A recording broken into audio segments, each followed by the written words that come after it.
destroys people's immune systems, but there are other things that can lead to quicker death. And I think it's one of many viruses that are out there that people can succumb to. If you were to ask me, does HIV cause AIDS? The answer is undoubtedly yes. I'm pretty certain that HIV is the causative factor in AIDS. I truly believe that I had an infectious virus that was going to kill me. Whether it's people I'm afraid to tell, or media reports that come back HIV equals death, that has been far harder for me to deal with on every level than I think the HIV in my system. Your doctor will look very sorrowfully at you and say, "You have just tested positive for the AIDS virus. You are going to die."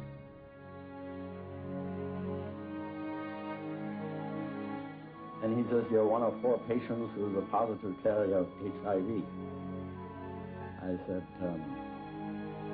"What does that mean in time?" And he says, "Anywhere from 2 to 4 years."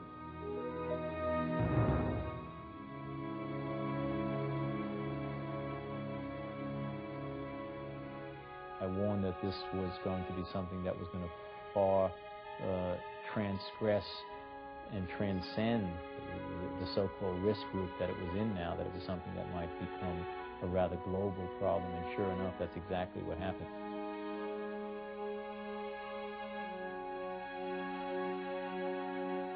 The majority believe that AIDS is becoming a pandemic, that this was predicted, and that this is so, that AIDS is spreading by heterosexual transmission throughout the general population.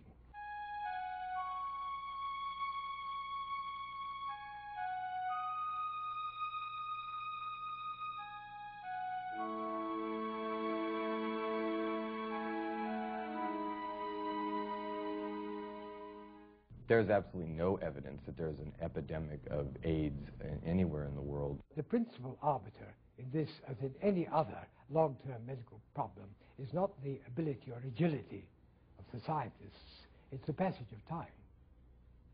AIDS is a bureaucracy and not an illness. It has always been known to have multifactorial causes before the rewriting of science. I think the cause of AIDS is different in different risk groups. AIDS is not a gay disease, it's a lifestyle disease, yes, absolutely. If the HIV test is so accurate, why is it that 1/4 of the population of southern Japan has tested positive for the HIV virus, but only 14 have gone on to develop AIDS? We're going to make a lot of money off this. Everybody in the world is going to have to take this test to find out who's going to die of the plague.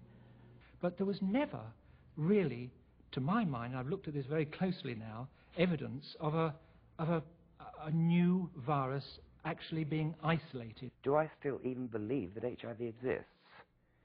And I'm beginning to think no. The war on AIDS has been science by publicity. They have never come up with a plausible explanation for how HIV kills T cells. The dogma that HIV is a cruel, relentless killer is palpably wrong.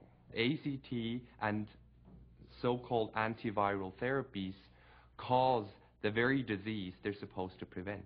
The AZT has been discredited by some of the leading experts in the field. I feel that the major scientific journals of the world have failed to allow the critics of the HIV hypothesis a proper forum. I'm quite confident that quite soon people will realize that there's a vast body of knowledge about AIDS and HIV which has been withheld from them. I'm Gary Null, and we're going to take a look at what these dissidents are saying to give them a forum. They feel they've been closed out of all the public debate. They haven't been invited before respected groups of scientists and legislators to share their views, and therefore they feel frustrated. They feel the American public has been manipulated, both by a compliant media and self-serving bureaucrats and special interest groups. It's their time then to have a voice and a forum, and that's what I'm providing in AIDS, A Second Opinion.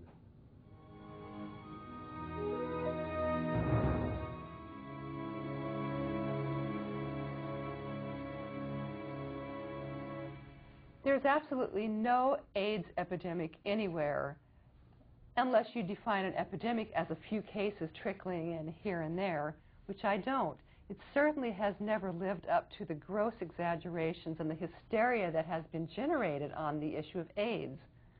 Not only haven't the predictions come true, but it's comical. We're in San Diego County. There's 2.5 million people. We have an epidemic with a total number of AIDS cases of 7,000. That's in 15 years.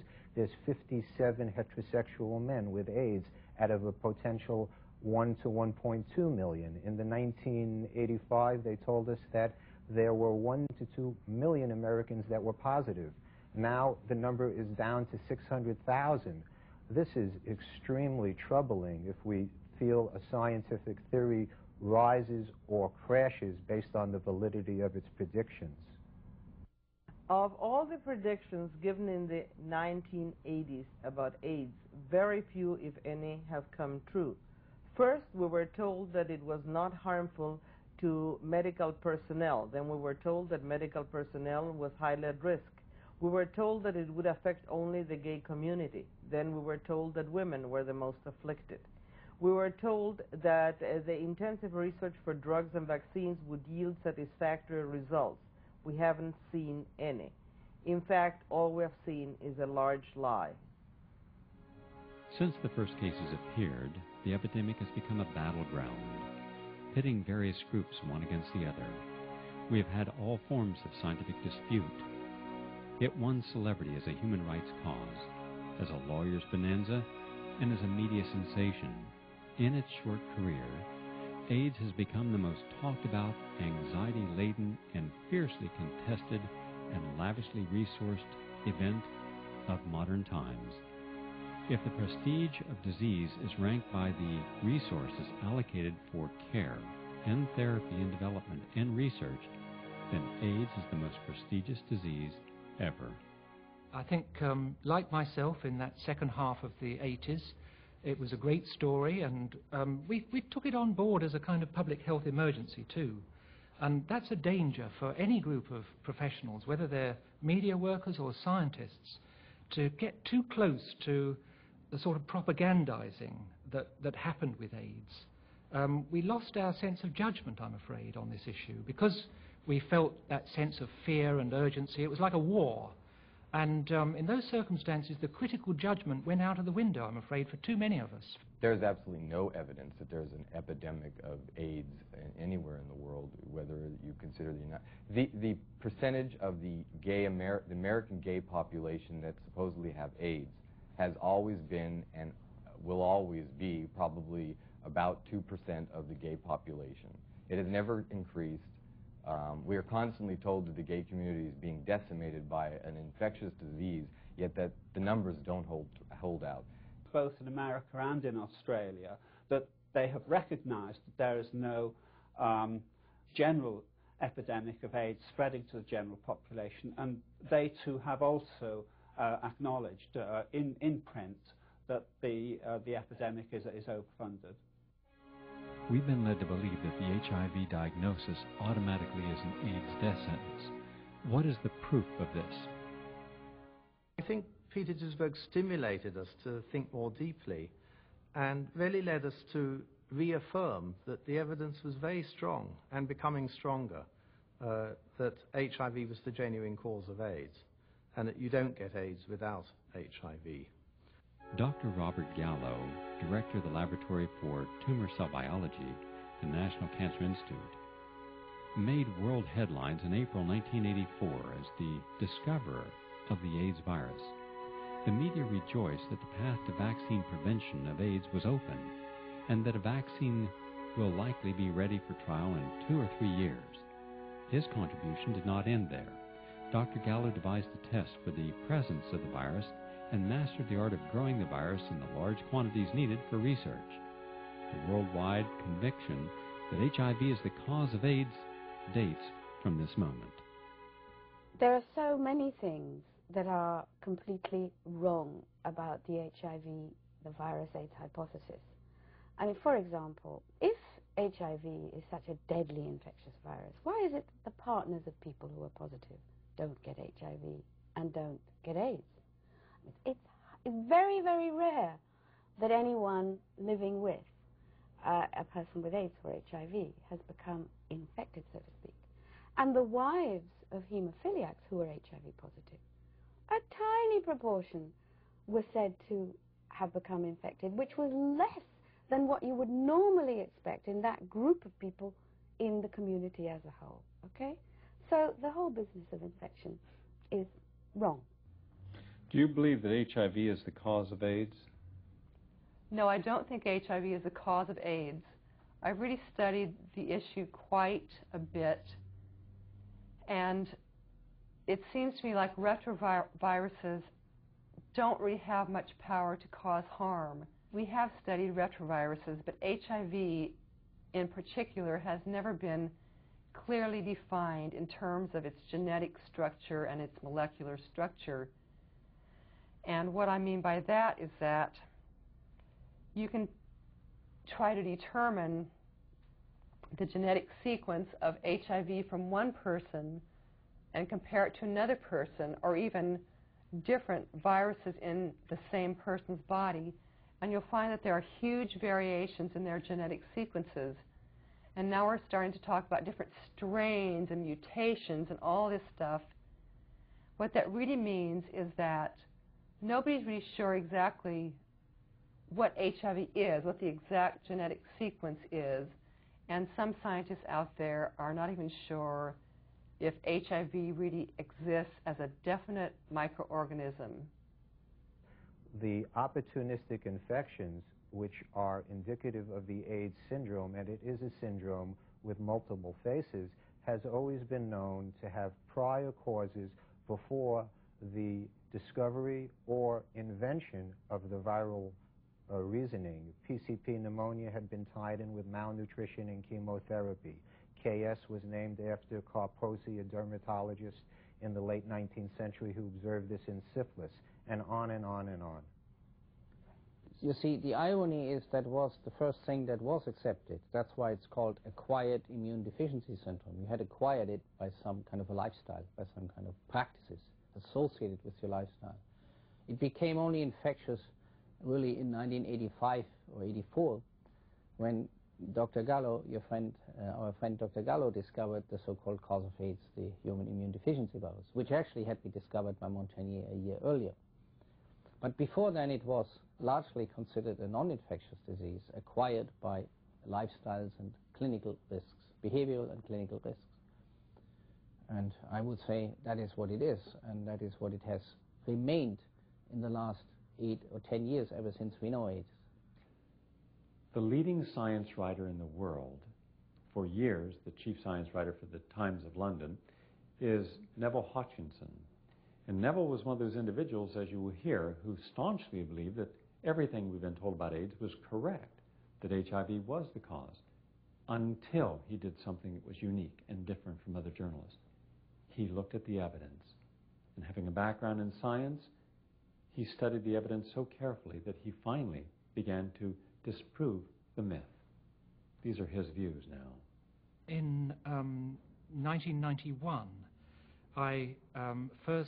that was the first that I heard that a different way of looking at the causes of AIDS had been put forward by Professor Peter Duesberg. I had missed this story. He had published on this in 1987. I didn't know anything about that paper until 1991. And when I first heard that there was a different way of looking at it, I was concerned. It was like a threat to a lot of the reporting that I'd done, and I didn't like to feel that I was going to have to change tack on something that I'd invested so much time and energy and so much reporting from that point of view. So when I was told that there was this different perspective, I was resistant to it. And I hoped that I'd be able to dismiss it. And I had a bit of space in early 1992 where I was able to read in more detail the literature, the challenge that Duesberg and one or two others had made to the conventional view, and to see what had been said in response. And to my surprise, I found that there'd been an enormous amount of abuse with which his arguments had been greeted, either ignored or abusive response, but that actually nobody really grappled with the points that he was making. And that made me feel that perhaps there was something here that was worth putting before the public. He thought that HIV could not possibly cause AIDS because retroviruses were never known to kill cells. It's only when AIDS came along that all of a sudden they started saying that a retrovirus, HIV, was killing cells. Professor Kerry Mullis is one of the most unique minds in America. He won the Nobel Prize. Well, Dr. Mullis believes, well, I'm not going to tell you what he believes. You can hear for himself. He's a very unusual person. We did this interview late at night at his home on the ocean. The people that are AIDS researchers now are getting neurotic if you ask them any questions. There was a time when I first started asking questions, all I wanted was, where are the papers? Just tell me the papers that you read that convinced you that HIV was the cause of AIDS, because I need to reference those papers in some of the, I was working on a test for HIV with PCR, and I needed to write a little report to the NIH and say, here's the progress we've made. And the first line of it was, HIV is the probable cause of AIDS. And I thought that was true. This is before I got involved. And I said, what's the reference for that quote? And I looked for it for about 2 or 3 years, and I never could find it. And by the end of 2 years, I'd ask everybody at every meeting that I'd gone to that talked about AIDS, I'd ask, you know, I'd look through every computer database. There is no reference. There is nobody who should get credit for that statement. And that's a pretty weird situation in science, where getting credit for a discovery is the most important thing in your life as a scientist. This agent just hasn't passed the very first tests for a pathogenic agent. And of course, this was what Peter Duesberg pointed out in his 1987 paper, his first to demonstrate and draw together the evidence that demonstrated very, very clearly that if HIV existed, it could not be found at all easily, even in the bodies of AIDS patients, let alone those who tested HIV positive. He pointed out that with most infectious illnesses, you have billions of virus particles present in small quantities of blood and elsewhere in the body of a person, especially those with active disease.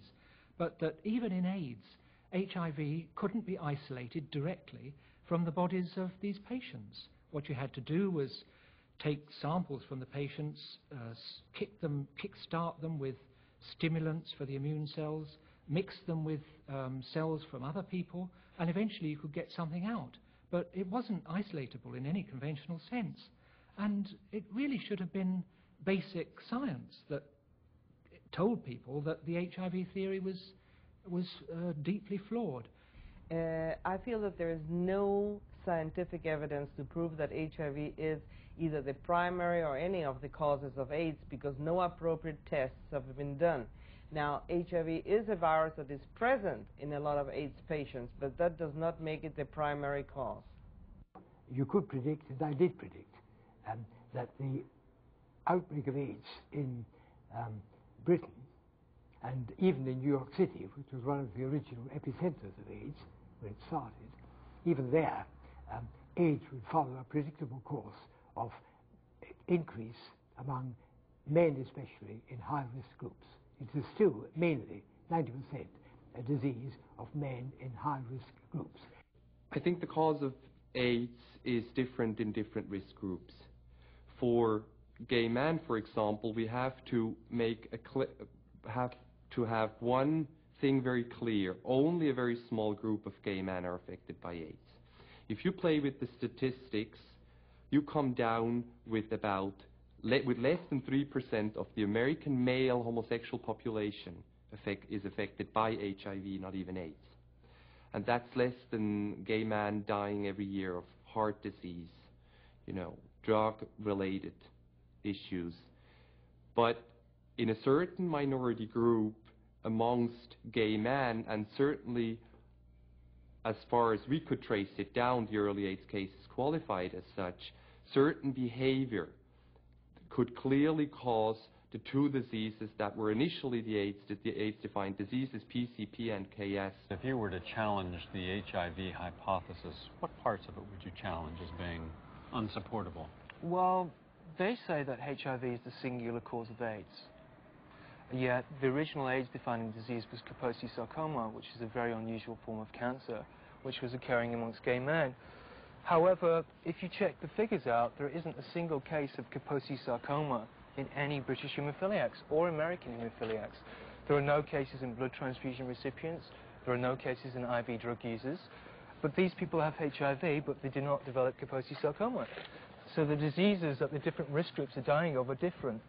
So this means that HIV itself is not the cause of Kaposi sarcoma, and Kaposi sarcoma was the original AIDS-defining disease.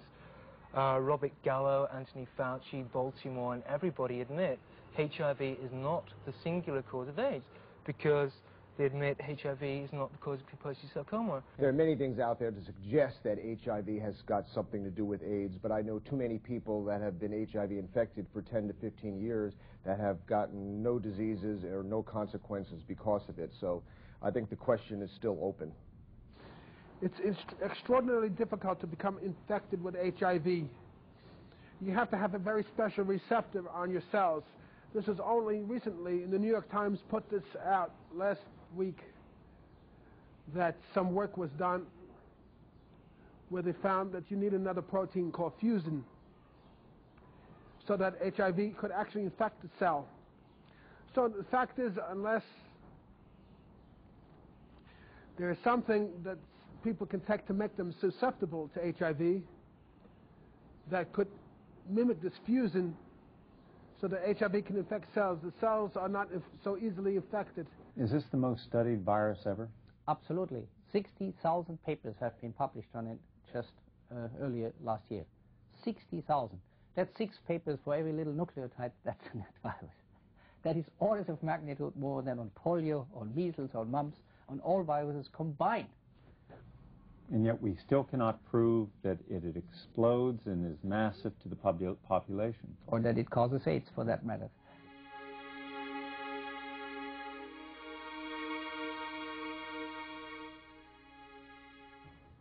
I don't think there's just one weakness in the HIV equals AIDS equals death hypothesis, but one of the central ones has got to be, by any intelligent estimation, the non-specificity of the antibody test. It's getting to the point where I'm feeling genuinely weary of hearing people say that HIV is spreading, when what they mean is testing is spreading, and the testing is non-specific. Non-specificity of the antibody test, the fact that the antibodies that are detected by Western blot or by ELISAs cannot be specifically related to a virus, when after 12 years and how many $1 billion, they certainly ought to be able to be, means that there must be some questions that are not being addressed. In the case of the HIV tests that are routinely manufactured and licensed in developed countries, the ones that I have seen or examined the credentials or use in my lab are highly specific to HIV. They do not cross with related viral genomes that all of us humans do have in our body, and they do not cross with tuberculosis. Big problem with the ELISA test, which is the main one used in the States, is that it's highly inaccurate. Many things can throw up a positive ELISA test, glandular fever, other viruses, even sperm. So many people can be labeled HIV positive and given a death sentence, in a sense, when they don't have the virus. The other test, the Western blot test, is just as inaccurate. But it's been found that in one study, it was determined that although some hundreds of thousands of people were tested positive with the HIV ELISA test, with the Western blot, they found only some hundred actually had the presence of antibodies. The HIV antibody test is a very bad test. I believe that it is one of the worst frauds committed on the American public in the century. Well, just about everybody believes that if you get one of these tests, it will actually tell you whether or not you are infected with HIV, and if it's positive, that that's some kind of a prediction of whether or not you'll get AIDS. And that is absolutely not true.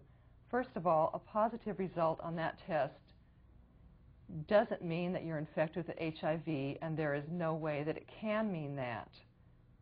There's a basic scientific principle that most people are totally ignoring, and right now I'm talking about the scientists and the doctors who are advocating these tests. The people that say these tests are 100% accurate. I would say more that they're 0% accurate. And the reason for that is this test contains what you call antigens. They are proteins from the HIV, the virus. And the principle of it is that the HIV proteins in the test kit are supposed to react with any kind of HIV antibodies that may be present in the person's blood sample. So the HIV antigens would react with the HIV antibodies. And theoretically, only HIV antibodies react with HIV antigens. Now, in reality, what really happens with antigens and antibodies is that they're not exclusive with each other. They're more promiscuous. In other words, antibodies will react with antigens that they don't belong to. In other words, let's say I have tuberculosis, and I have antibodies to the tuberculosis organism in my body, and I go out and take an HIV antibody test. What might happen is that my tuberculosis antibodies will cross-react with the antigens to HIV in the test kit, thereby giving a false positive.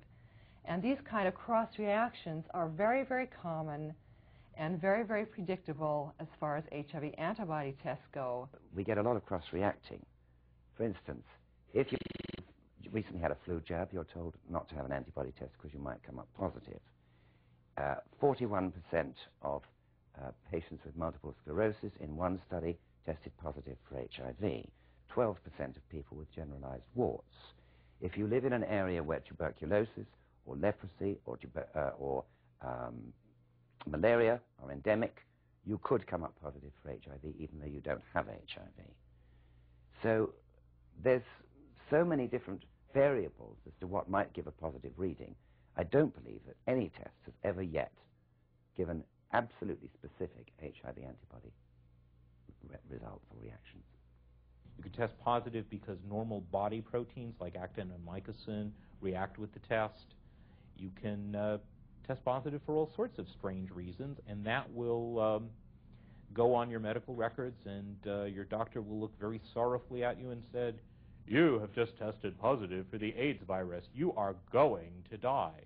Now, it's a deadly thing to tell somebody when they have a head full of 10 years of the imagery of AIDS that they are now HIV positive and in the risk group for developing AIDS, in the risk group for developing AIDS, because HIV positivity is built into the definition of AIDS. And HIV positive means antibody positive. It doesn't mean that you've got the virus. On the contrary, it means exactly the reverse, and hence you should be protected and not predisposed towards getting the disease. That's the whole purpose of vaccination, to give you an immune response to the virus in the form of antibodies that would be measured on an antibody test. So it's really ridiculous to say to people that because you test positive on these tests that you're going to get AIDS and you're going to die prematurely. It just doesn't make sense. The Western blot really is, the main difference between that and the ELISA is that in the ELISA you have the HIV proteins just globbed up into a big mixture or a big soup. And in the Western blot they separate all the proteins out onto a strip, and each protein is on its own separate little band. And the criteria for the Western blot are that you have to have a certain number of these bands react positive. There are 3 main proteins of HIV, and they would like you to react positive to those major ones, but sometimes if the minor ones are positive, that can help you out if you want to be positive. The problem with the Western blot, and there are many, is not only that it is susceptible to the same flaws that cause cross-reactions on the ELISA, but that is not reproducible and it's not standardized it is possible to test positive or negative on the same Western blot done on the same blood specimen, depending on what test kit you use, whether it's from a different manufacturer, what day of the week you go in, what lab you go to, or even what country you live in.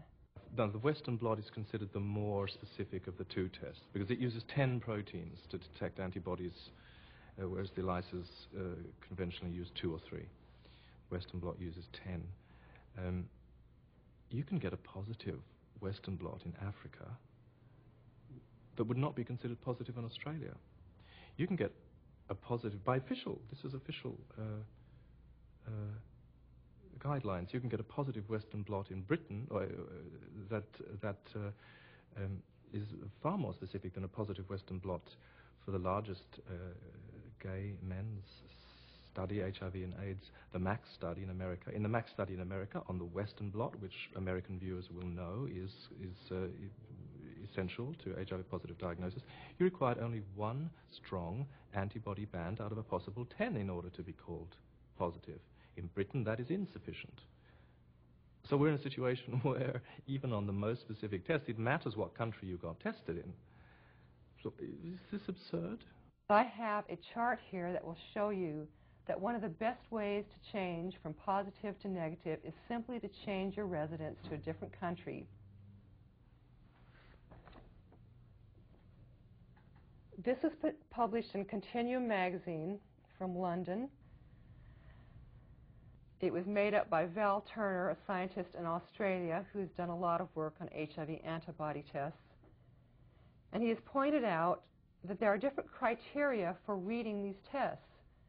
And each one of these columns shows the different criteria from different countries or places. Now, as you can see, going from one column to the next, there are different criteria. Without looking real closely, you can see it's pretty obvious. In Africa, all you need is 2 of these bands to be positive. In Australia, you need 4. In the United States, we have 5 different sets of criteria for reading Western blots, and they are all totally different. So if you go to a lab that uses the American Red Cross criteria, you may be positive. And if you go to a lab that uses the FDA criteria, you may be negative. And if you go to a lab that uses the CDC criteria, you will more likely be positive there because they use much more lax criteria. Now, this is totally ridiculous. How can you say that somebody is infected with HIV or not, depending on whether they live in the United States or in Australia? It's totally absurd. What are the different antigens and antibodies and conditions will cause a false positive reading? Well, like I said, we have hepatitis B, and we have herpes simplex, which is a very common condition. There must be millions of people in the United States infected with that. And flu, or a flu vaccination will do it, and even the common cold. Now, this would be a very rare chance that that would happen, but it is a possibility. And in countries like Africa, where it's supposed to be riddled with AIDS, or in Southeast Asia or India, where we are supposed to have these new up-and-coming heterosexual AIDS epidemics, what's really happening there is that there are such huge amounts of endemic tuberculosis and malaria and hepatitis B and all of those things cross-react on the tests, that's what's happening. When people are tested in those regions, it is very easy for a cross-reaction to take place. And there are other things, such as alcoholic hepatitis, the connective tissue disorders, such as lupus, or mixed connective tissue disorder, or rheumatoid arthritis, and there are a lot of people that have that. And the methods of the viral load papers and studies, the methods are wrong. They're shoddy science. They don't make sense. They're based on PCR, which isn't really good for HIV, and they just don't do the right calculations. Plus, even if they did actually find millions of viruses like they claim to have found, what they're claiming to have found is not the latent viruses that have infected the cell, but free virus, which is outside the cell. Now, the old standard mainstream AIDS research says that free virus, which is outside the cell, is not infectious because when it is outside the cell, the envelope of the virus is very fragile and it usually will fall off. So in order for one cell to infect another with its HIV, the cells have got to butt up against each other. And if the virus is just free and it's out floating around in the bloodstream, it's probably lost its envelope. And the envelope is a crucial part of the infectivity process. Without the envelope, it can't infect because it can't bind on to the little site, the receptor site where it's supposed to bind itself. The general public doesn't understand the idea of a gold standard here. Neither do doctors, physicians. So, I mean, you know, you just pull the average physician away from his convention someplace in Cincinnati or something and sit down and have dinner with him and talk to him about this kind of a situation and see how much he really knows. Like, does he know what a Western does? Does he know what a Western blot actually does? I mean, how is it different from this ELISA test? Does he understand how an ELISA test is operated? Does he understand anything about the statistics associated with the times when they've been tried? No, he doesn't. And he doesn't give a damn either. What he knows about is that when he has a patient, he charges him a certain amount of money for every treatment that he does, for every little prescription that he writes, and he likes to have a lot of patients. And the county health department also knows that due to the Ryan-White Act, for every single person who is diagnosed as having AIDS in the county, $2,500 a year from the federal government. So the county health department is actually pressuring doctors, other little subtle ways. They're not coming over and beating them, but don't miss an AIDS case. You report it to us. If it's a positive test on the HIV, you report it to us because it's $2,500 in our pocket every year.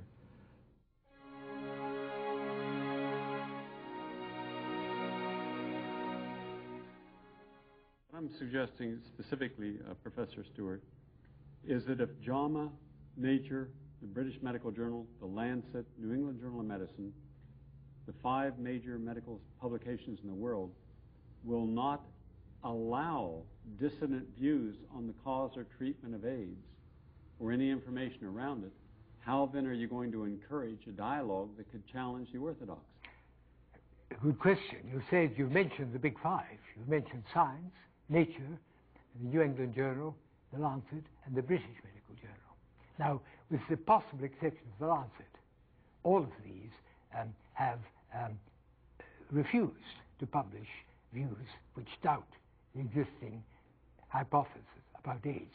And the 2 main aspects of the hypothesis are that AIDS is caused exclusively and finally by HIV, and secondly, that this is universally infectious and will cause a pandemic by heterosexual transmission in the general population. Those are the 2 prime tenets of the existing hypothesis, which is held by the consensus. Now, the Lancet has published some stuff, mainly by me, in the form of letters, which cast doubt on those 2 essential pillars of the hypothesis. They haven't published much else, and the other journals have published nothing at all. They've been asked to do so again and again by myself and others, but they will not publish. Reporters came, asked these questions, and found them, my views or my hypotheses, very logical and convincing. But they never aired them because they were censored at the highest level, presumably when an executive producer would have called the National Institute of Health, is it all right to show this view, advanced by Duisberg from Berkeley, that AIDS is not infectious. And he probably was told from the by the National Institute of Health, this is impossible, you can't show that because people will stop practicing safe sex or will stop taking their ACT. That will endanger our anti-AIDS prevention programs and treatment programs. So that would be a disaster. Don't show Duisberg, and that's what they do. They follow orders like everybody else. How much censorship has there been in the gay press concerning looking at all issues and all arguments from all sides, fairly and objectively? The censorship in the gay press is a tragedy, a disgrace. It's been almost complete. There are people in this city who work quite hard to try and create the space in which a proper discussion can be had. As I continued to work the issue as a journalist, I gradually became more and more skeptical. At the same time, I was also involved in AIDS activism and could see how the organizations changed over the years. I've been involved in Being Alive San Diego. I've been involved in ACT UP San Diego, and now I'm a co-founder of HEAL. It always seemed to me that this would be an issue that activists who are concerned about finding a solution to AIDS would grab onto. They would be interested, as I attempted to share my growing doubts about the HIV/AIDS model, and instead I saw people clinging to HIV with an almost religious fervor. The consensus controls the thinking, the funds, the grants, the publicity, and the policy. The media has just gone along with the government party line, and it's partly their fault and it's partly the government's, because I know that any journalist who dares speak against what the government says is cut off, and the government won't give them the story or the information they need to write. So I blame both the government and the media. Do you feel scientists have also allowed themselves to be co-opted because if they challenged, they wouldn't get any funding? Yes, scientists who speak up against the HIV theory are cut off almost immediately. This happened to Peter Duesberg. He has no funding when he used to be able to get any grant he wanted. And one kind of hears to the back door of various scientists who agree with him, and they come to him in private and say, "Don't say my name, but I agree with you, and I can never say that because I know I'll lose my grant if I do." My funding, for example, from the National Institute of Health will not be renewed as of this year, and I may be out of business then. Also, my colleagues have essentially excommunicated me. I'm not invited to meetings, or hardly ever to meetings anymore, not ever to one on AIDS. I'm not allowed to publish in the same journals anymore as I used to. Even as a member of the National Academy, I cannot publish in the National Academy my views that drugs may be the cause of AIDS.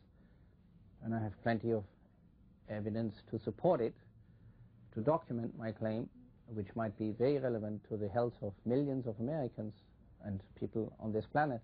Yet I'm censored because I'm essentially considered to be an outcast or an odd man or somebody who has controversial views.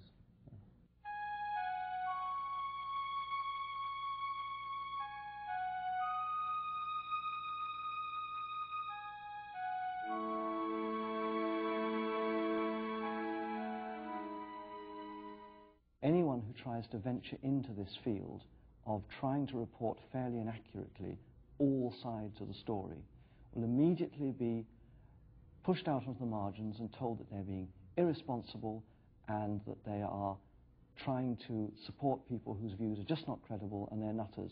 And so the journalists themselves will then become treated as nutters and as rogues. And so they begin to lose their credibility. And so it's a very brave journalist who puts forward any of these views, because immediately he's in danger of having his whole journalistic career discredited. That the current generation have too much to lose of orthodoxy, of journalists. They've invested their lives in trying to be helpful to the AIDS debate. They think that their journalism is helping. In actual fact, it's based on a false premise. Now, they're not going to backtrack, neither the journalists nor the scientists. Nobody's going to backtrack. There's too much to lose. There has definitely been a form of self-imposed censorship by the major media on these issues.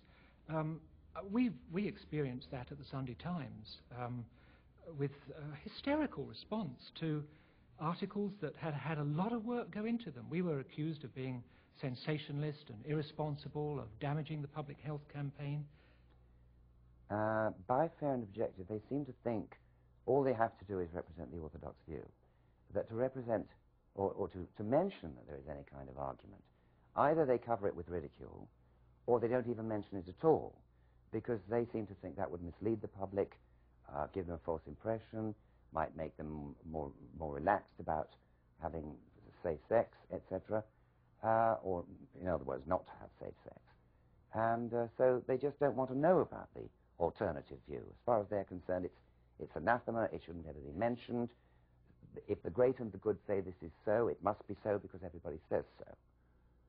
But, so therefore, there's bound to be some form of censorship. And not out of any sort of moral thing, but just, I think, out of fear. And whenever I or anyone else raises the argument that we should start looking at the alternative views, we're immediately told that we're being highly irresponsible, that we're encouraging the gay community into things like unsafe sex, and we're being completely and utterly disregarding the anxieties of people who have HIV and AIDS, because we're creating doubts and anxieties that they don't need. And this is quite wrong, because as a journalist, I believe in totally open debate in whatever the area should be. I think it's very important that people really educate themselves and take nothing for granted. Are you really HIV positive at all? I'm holding up a very prestigious scientific journal, Biotechnology. In June '93, they look at the issue. Is testing positive on a Western blot test proof of infection? They come to the conclusion it's not. As I understand it, there is not a single HIV, so-called HIV antibody test which can reliably prove the presence of a virus in a person.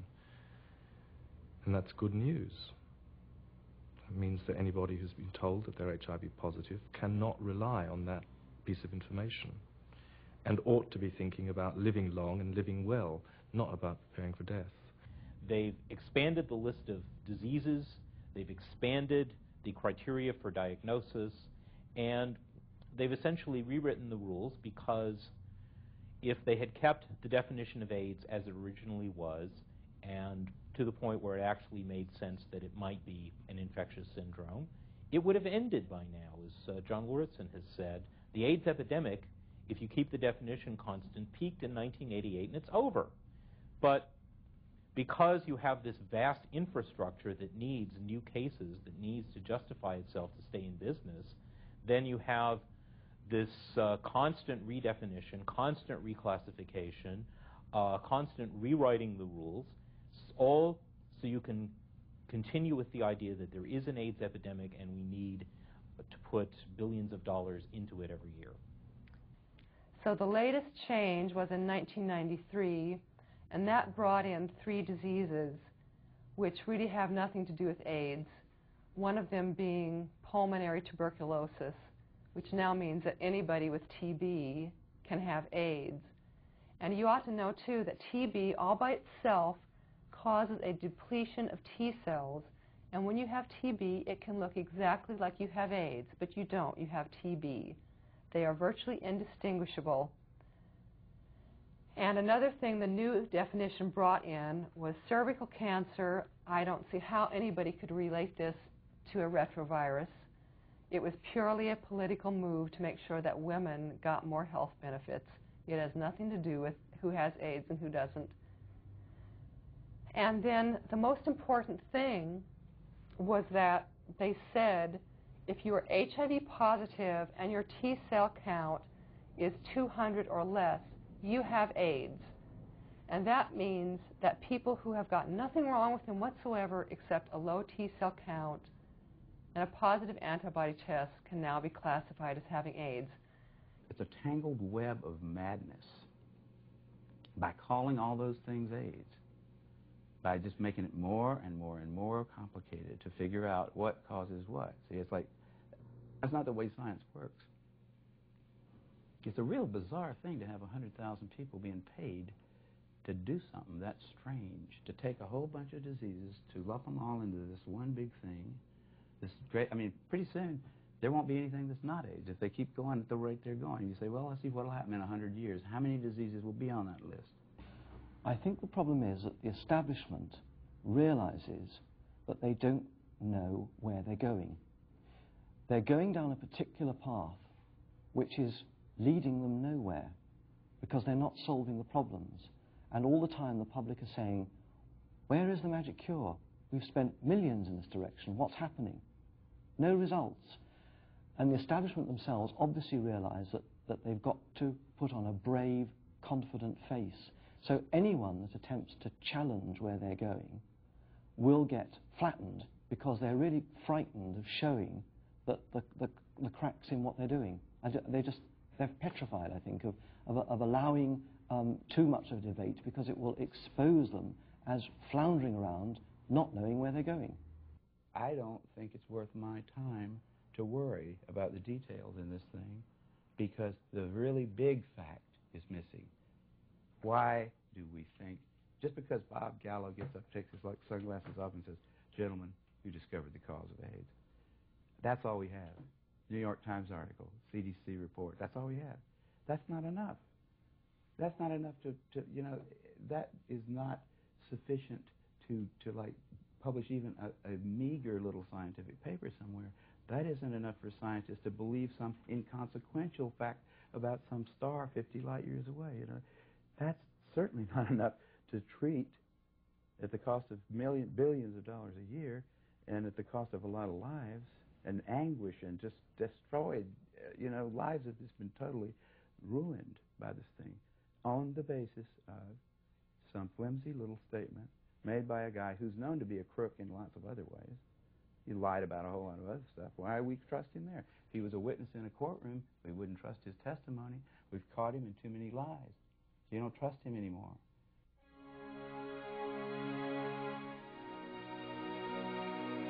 One of the most respected voices in science, leading virologist Dr. Stefan Lanka, maintains that HIV isolation meets none of the scientific standards required for proof of its existence.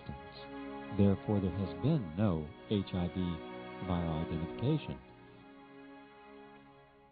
Nowadays, they say the application of those genetic testing, cloning, it means amplification of isolated genetic materials and detection of stretches of it with the PCR techniques is proof of the existence of viruses, just ignoring all history of virology. That first, of course, if you say you have a virus, you have to isolate it to show the whole particle, to show its proteins by direct techniques, to show its genetic material, etc. PCR came along right about the same time that HIV did, and it was at CETUS that people started looking with PCR for HIV. That was the only way to see it, except for culture, which was a long, protracted procedure, which a lot of times didn't turn up the right. The results there weren't very good either. Can be contaminated. Oh, the cultures, the whole method, that cell biology is a bunch of magic half the time, and those culture, you know, the people that say they can do quantitative estimations of HIV from cultures are just, they're fooling themselves. There was never really, to my mind, I've looked at this very closely now, evidence of a new virus actually being isolated in the way that I've been taught is needed to be sure that you have a specific agent that is responsible for this condition. Because of those difficulties and because the interpretation of what was called isolation of HIV was actually indirect and rested on a number of indirect measures, the HIV test never got properly validated, and I think that this has been the root of the whole problem. If they take only patient material from a patient, they never will succeed in viral isolation. They may detect a certain protein of a given size saying, well, this is part of HIV. They will find stretches of genetic material amplified with PCR saying, well, this is part of HIV. And that is absolutely wrong. I've seen virus-like particles, but you can make virus-like particles which are identical to HIV come out of cell lines which are not infected with any virus at all. And exactly the same virus-like particles start to appear. Of course, you have to spray it with a mycinogenic drug first. In fact, if you have a cell line which is infected with so-called HIV, it sits there and it does nothing until you spray it with a mycinogenic drug. It's silly to hear people saying, you don't believe that HIV causes AIDS? You don't believe that? I mean, it's just a word, but it's a very, very important distinction. I think that you know, that's why, it has become a very emotional kind of thing, because people actually, they get personally committed to what really is a body of evidence that can be analyzed, you know, by lots of people, and at this point there's so much of it out there, nobody can really analyze it, all of it, but nobody can write a review of it that says HIV causes AIDS because of this. You know, if a postdoc were to write a review of their literature that showed without much doubt that HIV was the cause of AIDS, that guy would be famous. Now there's 100,000 guys out there who had the opportunity. 10 years has passed. We've been waiting for this star postdoctoral fella to distinguish himself forever and get a lifelong grant from Tony Fauci, but he hasn't shown up. No one has bothered to write a definitive review. Any journal would take it. That right there proves that HIV does not cause AIDS. This is a case of self-deception, at least, and deception in case of all other scientists who were supplied by cloned genetic stretches said to represent parts of the HIV genome. Working with this and believing that the original isolation has been performed in a proper way. What proof do we have that HIV is the cause of AIDS? Many scientists today believe that it's not HIV that causes AIDS, but rather lifestyle and cofactors. It's as if they had found a cause before anybody had even noticed an effect. Adult T-cell leukemia wasn't known to medicine until 1975, 5 years after Tayman and his colleagues discovered the enzyme, which we call today reverse transcriptase, and established the phenomenon of reverse transcription. So 5 years later, they discover a disease which seems to fit and seems to have a correlation with this HTLV1 virus. But to find the potential cause of a disease 5 years before anybody's even noticed the disease is a bit like saying that Robert Koch could discover the cause of tuberculosis 5 years before anybody had even noticed tuberculosis. And then, of course, AIDS was subsequently cooked up in 1981-82 to explain why certain groups of people were ill. But nobody seemed to ask the one simple question: are we absolutely sure that all these so-called high-risk groups of people would have been perfectly well without HIV? And the answer to that has to be no. Over the years, it became clear, despite continued protestations to the contrary, that AIDS was not spreading outside the original risk groups. It was not spreading in the way that one would be expected if this were a sexually transmitted disease and an infectious disease. With that, you would indeed find an equal distribution between the sexes as time went on, but it hasn't been like that in the countries most affected by AIDS. The whole business of infection is wrong. In Haiti, they told me they'd followed 780 couples over 8 years. To their amazement, one couple was positive and one negative, I hasten to add. 750, 8 years? Do you know how many became both positive, concurrent, I think it's called? 36. They couldn't work it out. Why would that be? Prostitute women don't have higher rates of HIV or AIDS than anybody else. And in fact, any research that has been done has also shown a number of other things that indicate that prostitute women are taking very good care of their health and the health of clients and the community in general, and have traditionally always used condoms. We're insisting on condoms long before the AIDS industry promoted them as the cure for AIDS. People are being told right off the bat that HIV will kill them. It will eventually cause AIDS, and you will eventually die in almost 100% of the cases. They are not told, and I was never told in 25 years of being sexually active, that hepatitis, that gonorrhea, that syphilis would kill me, that recreational drugs would kill me, that antibiotics would kill me.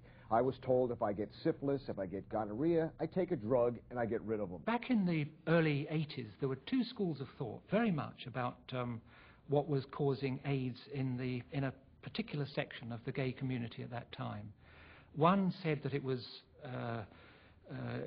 the explanation most likely lay in substance abuse, which had become epidemic and a part of the gay scene in the gay lib years of the 70s.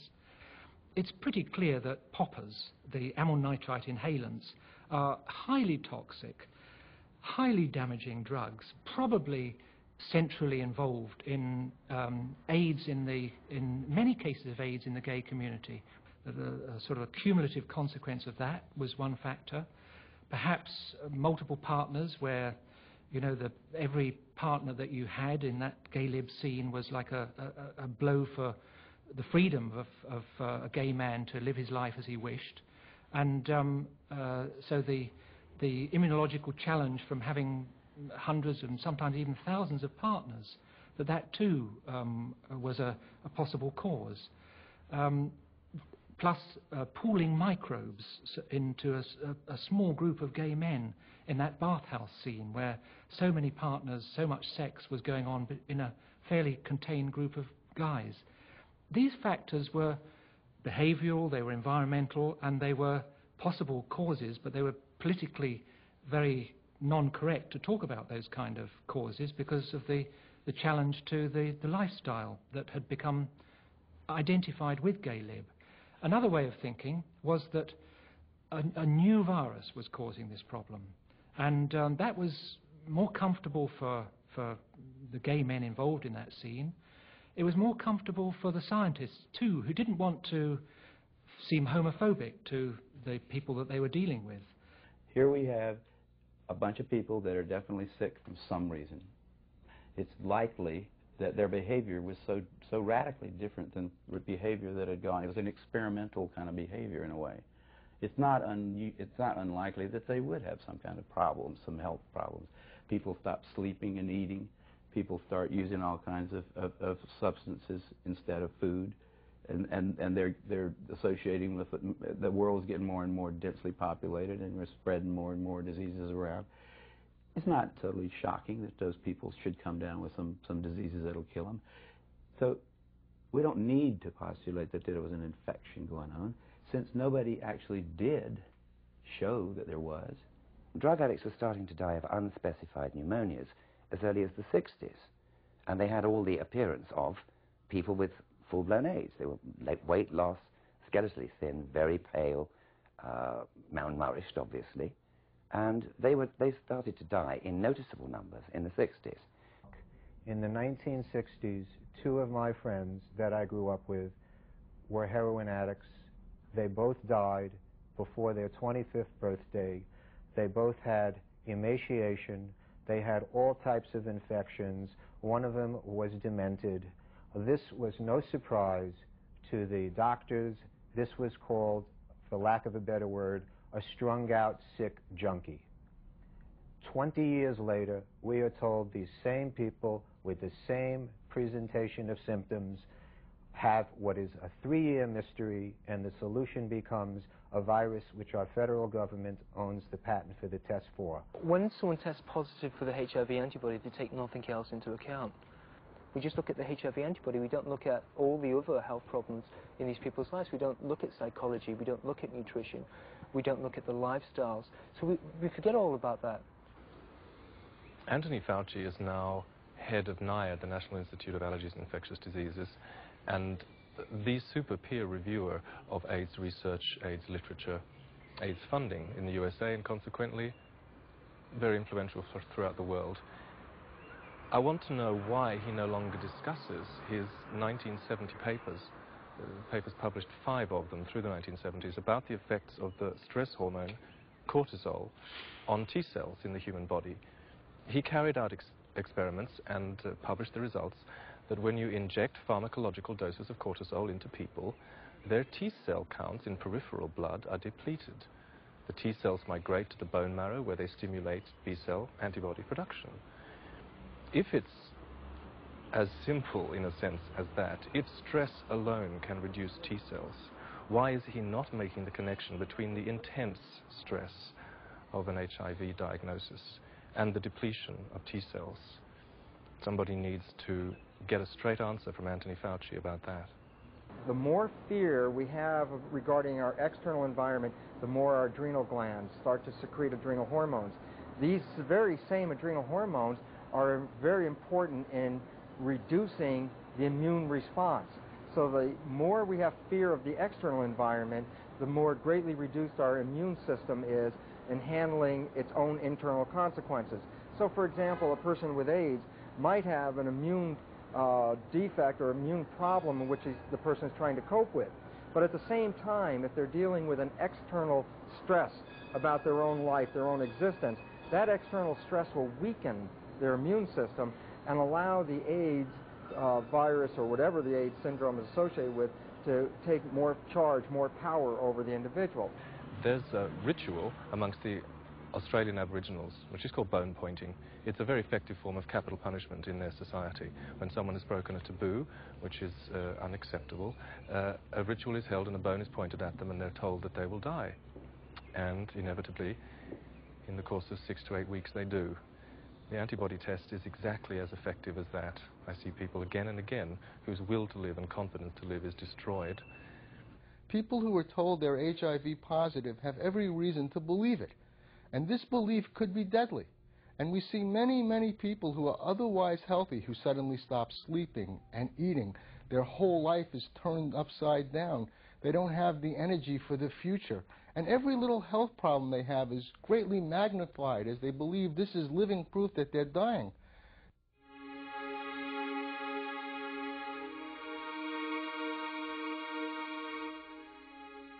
There were new groups, not the original risk groups, who were also getting diseases that you could call AIDS, or the symptoms of AIDS. For example, in 1984, very early days in AIDS, our attention was drawn here in London to a disease in Uganda called Slim disease.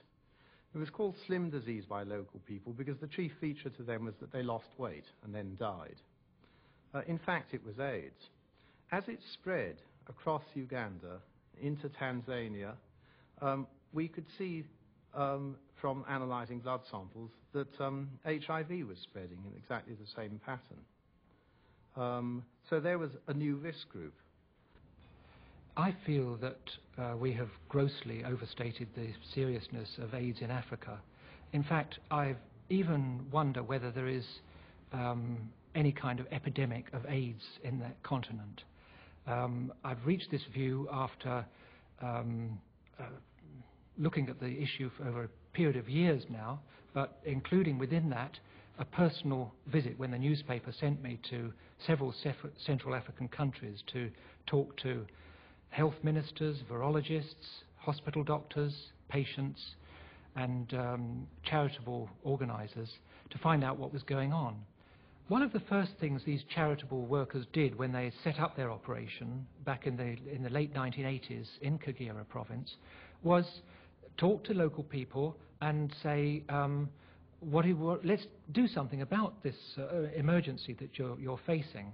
And they found widespread pessimism and dispiritedness of a people who said, what's the point? You know, we've been told that up to half of our people test HIV positive. We're all going to die. We've no future. So one of the first things that they did after learning of that state of mind was set up their own HIV testing laboratory and institute surveys to see if the picture was really as bad as they'd been led to believe. And they found it was nothing like that, with careful repeat testing so that your first wave of false positives were checked and then maybe sometimes a third test. They found that the figure was nothing like 50%. In fact, in some of their surveys, it was as low as 5%. And they found that when they treated the illnesses that these people suffered from, they recovered the same as anybody else. So they'd ended up concluding that there was no AIDS in that region. What I discovered in Africa was that the infrastructure, social and medical, is non-existent. Post-colonially, over all these 20 to 30 years now, 40, the services have disappeared. Malaria control, TB control. In areas like the Rakai in Uganda, there is no water that's clean. The pathogenic assault, the toxic assault of filthy water, malaria 11 times before you're 7 years old, diarrhea 7 times before you're 1 year old. makes your immune system very, very at risk and depressed. And if you test people with a severely challenged immune system, it is likely, according to the work of Professor Hessig and Eleni Eliopoulos now in Perth, that you will show antibodies that come up from the stress. And these antibodies are being called specific to HIV and are being called infected by HIV. I don't believe that.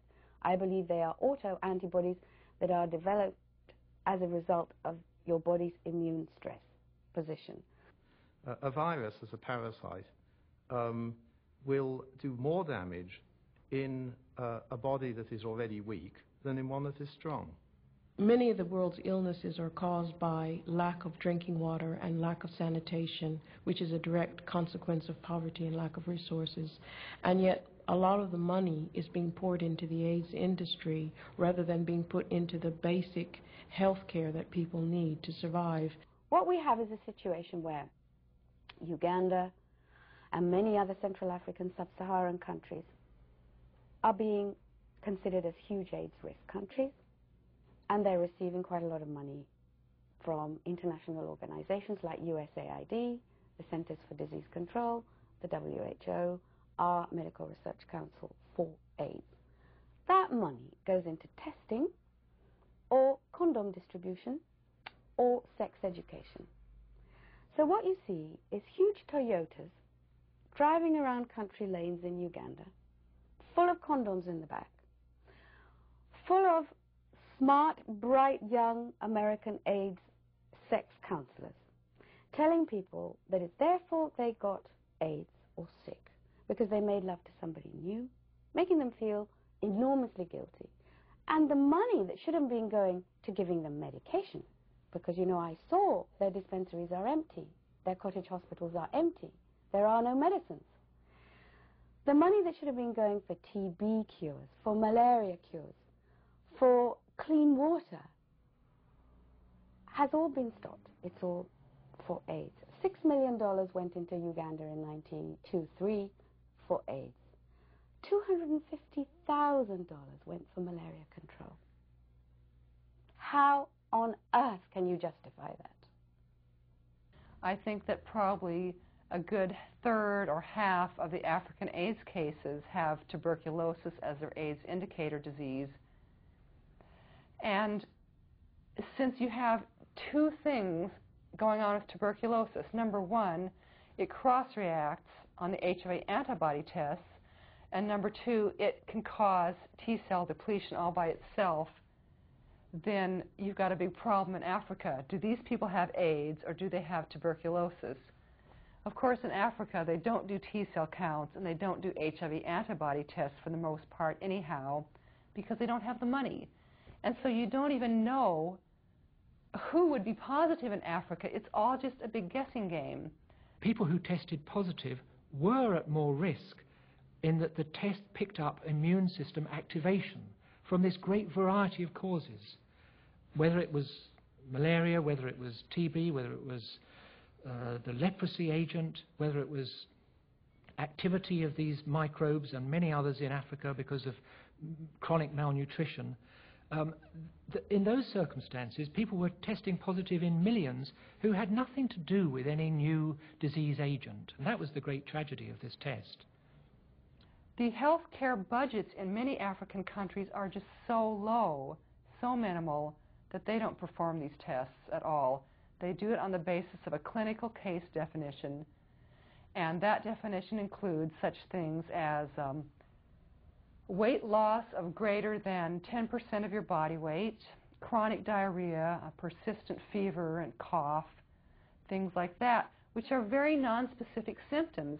In fact, those symptoms could be the symptoms of tuberculosis or any other number of things.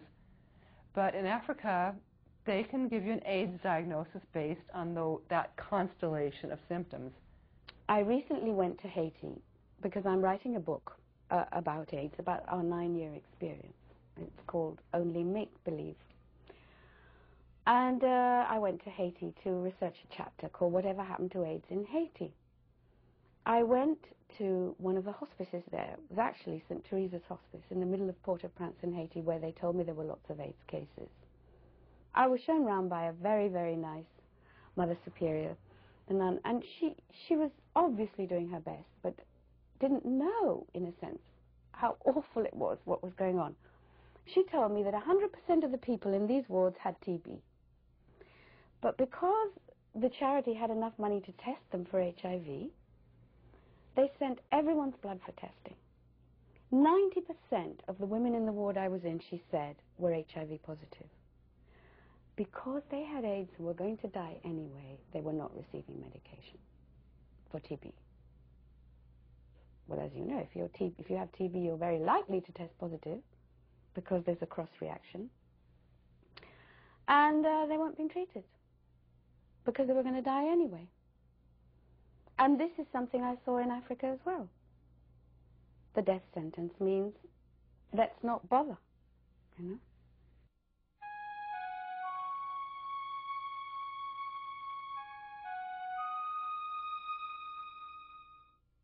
Haemophiliacs have a single gene defect in one of two clotting factors, and the more severely affected need treatment. The symptoms they get, bleeding, is well described, well defined, and is different from AIDS. Now, if you're saying, well, no evidence from haemophiliacs is valid because they're not as healthy as, say, you or me, well, too bad. I just disagree with you. The idea that hemophiliacs are healthy people is utterly absurd.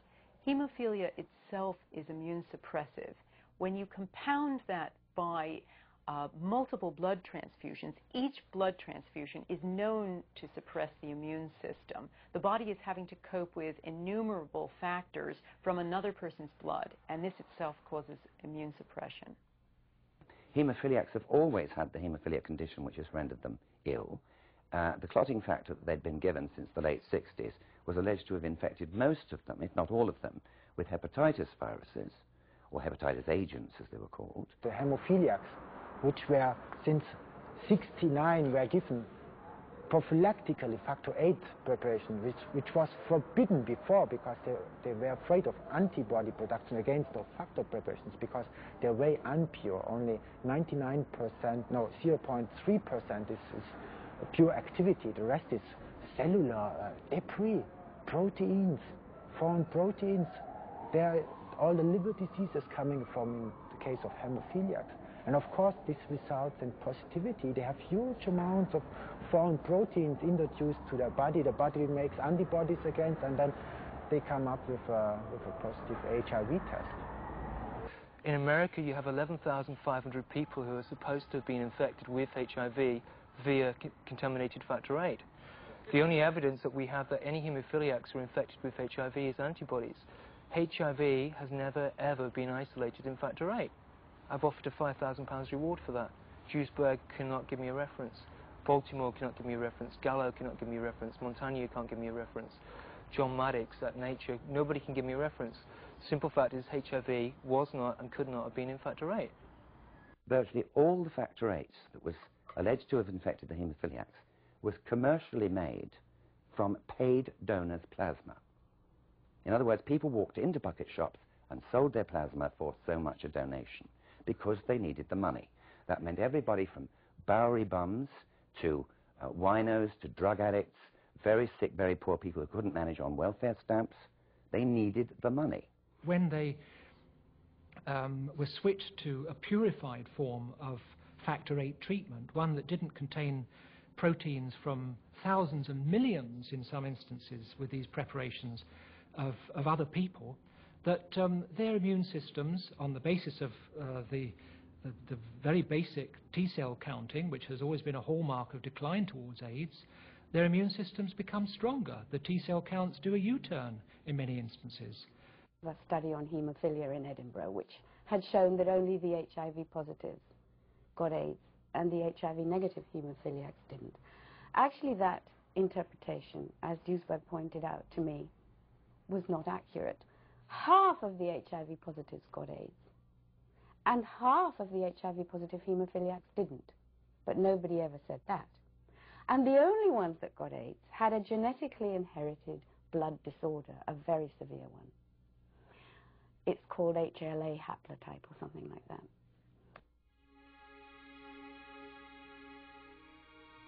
Is there a link between the drugs given to treat AIDS and the AIDS condition itself?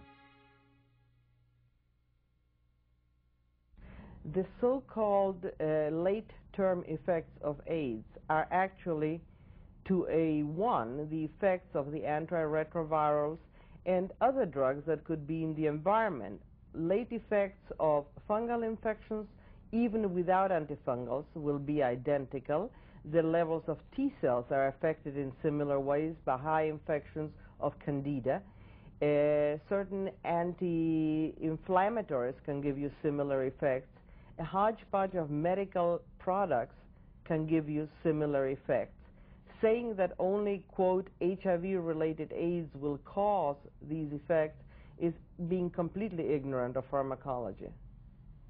Sulfa drugs known as Septrim, Bactrim, cotrimoxole and TMP-SMX have been used since the 70s extensively against infections. This therapy, used in all HIV-positive tests of people today, damages the bone marrow where the cells of the immune system are formed. They damage the thymus gland where these cells are elevated. They damage the intestinal mucosa that we need to uptake nutrition. And it damages the mitochondria that we need as an antioxidative and respiratory system. I initially was diagnosed in '89 and tested at a 900 level T4 count and was prescribed at that time AZT, which I took for a month and a half. And of course subsequently became very, very ill from it. And I decided in the meantime that as I was taking AZT to find out more about the drug, and as I learned it was extremely toxic, and I decided then to stop taking it and immediately got better. So at that point I had already had an early experience with the medical system and HIV treatment that had scared me and made me realize that they probably didn't know as much as they told me they knew about treatment. AZT actually, according to the Merck manual and according to the manufacturer, is in and of itself a profoundly toxic, potent immunosuppressive drug. I don't know how many of the people who have died, so-called of AIDS, have actually died of AZT, because it certainly would wreck your immune system to take that stuff for a few years. It's like if you started taking any other chemotherapeutic agent for the rest of your life, it would be that agent probably that killed you. You know, when you give chemotherapy to somebody with cancer, you give them a round of it for maybe 14 days or a few days. Hopefully you're not going to kill the patient, you're going to kill the cancer. The patient's going to survive. But you don't keep giving it to him until he dies, because he certainly will. And AZT is just like those things. It's a little more lethal than most of the anti-cancer things that people take for that. AZT not only terminates DNA synthesis of all sorts, but it also acts in other ways. It acts in the mitochondria to lead to the oxidation of the mitochondrial DNA in ways which were not suspected. I'm thinking of the work of Miyazawa and Ozawa. It destroys mitochondrial function, and the mitochondria may be the secret to the degenerative diseases. AZT causes instant old age. AZT causes you to age more rapidly. The Glaxo Wellcome Company needed a new market. So they've latched on to pregnant women, people who've been told that they weren't at any particular risk for AIDS until now, people who are a brand new market, who are very naive about this stuff, who don't know what this horrible drug does, and they're being coerced, practically bludgeoned by the medical establishment to have themselves tested for HIV, and if they test positive, they're going to have this full court press from the medical establishment to get them to take AZT, and they'll say, well, it's for the good of your baby. You don't want your baby to be born with the deadly AIDS virus, do you? What they're not saying, of course, is that in the studies that they cited to justify this nonsense, 25% of only 25% of the babies born to HIV-positive mothers tested positive themselves in the control group. So we're talking about 3/4 of the babies who will never have this, even if HIV does anything, which I don't believe it does. And besides, the babies who were born to mothers who took AZT were 3 times as likely to have birth defects as the babies in the control group. So this is really an incredibly dangerous push. The PENTA trial is a trial of where AZT is being given to very young children, most of whom are black. 71% in Britain of the children involved in the PENTA trial are black. And the trial is designed to establish whether AZT should be given early on or later in the child's lifetime. And these children are HIV positive. They don't have symptoms of AIDS, so they're perfectly healthy children. And many of the children involved in the PENTA trial have suffered very serious side effects. They're making a lot of money off the marketing of AZT, and what we've seen with other drugs is that when they're proved to be toxic in industrialized countries, they then take that same drug to the third world, and it's then dumped onto third world people whose health is already undermined by poverty, overwork, and lack of resources.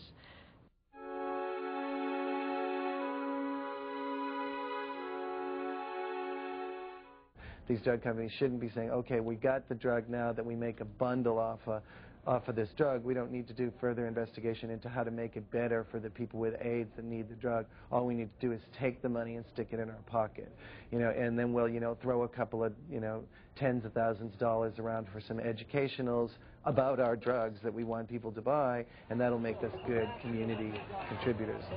We need to demonstrate to the world that this is where it begins. This is Wall Street. This is the stock market. This is the embodiment of all that is capitalist and free trade and free market in the world. And that, we're in a situation where we're being held hostage by pharmaceutical industry, because we have a desperate population that wants drugs. As I understand it, Burroughs Wellcome saw very early on that they could make a move into a new market. You can hardly blame them. That's what capitalism is. It's an ever-expanding market, isn't it? And of course, in this country, along with Professor Robin Weiss, they developed one of the first antibody tests, which gave them an open door to sell the drugs to the people who tested positive on their test. Burroughs Wellcome and all of the other drug companies are making millions and millions of dollars off these drugs. The new protease inhibitors that are out there right now, they require you, in most cases, to take other antiviral drugs with the protease inhibitors. In other words, you just don't take the protease inhibitors, you take the AZT and the DDI or the DDC. Combination of all these drugs. The drug companies are making a fortune.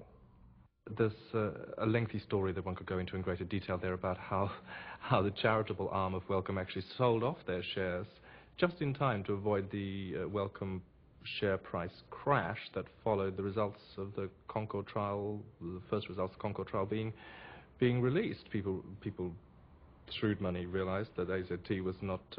but what about shrewd patients? I mean, an awful lot of patients are still swallowing it. I think people are denied the information in order to become shrewd patients. If there were more shrewd patients and less shrewd investors, we'd be better off.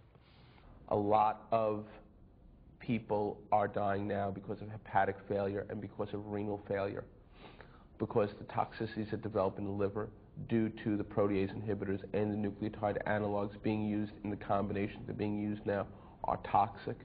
There was one paper at the recent retrovirus conference that showed that 29% of people taking protease inhibitors in rural Idaho who had never taken anything were resistant to it. So, I think that there are people who seem to feel they're benefiting from this, but this is like every other drug that's come out on the market. It's not the savior. Not only is it exorbitantly priced, but my fear, and this is what some of the papers are showing, is that pretty soon people who are taking these combos are going to be resistant to everything. What they look for is surrogate markers. Now, have you heard that term battered about? Surrogate markers means, well, it doesn't seem to do anything for the disease, but it does every now and then do something for the level of CD4 cells that we measure, or it does something for this or that.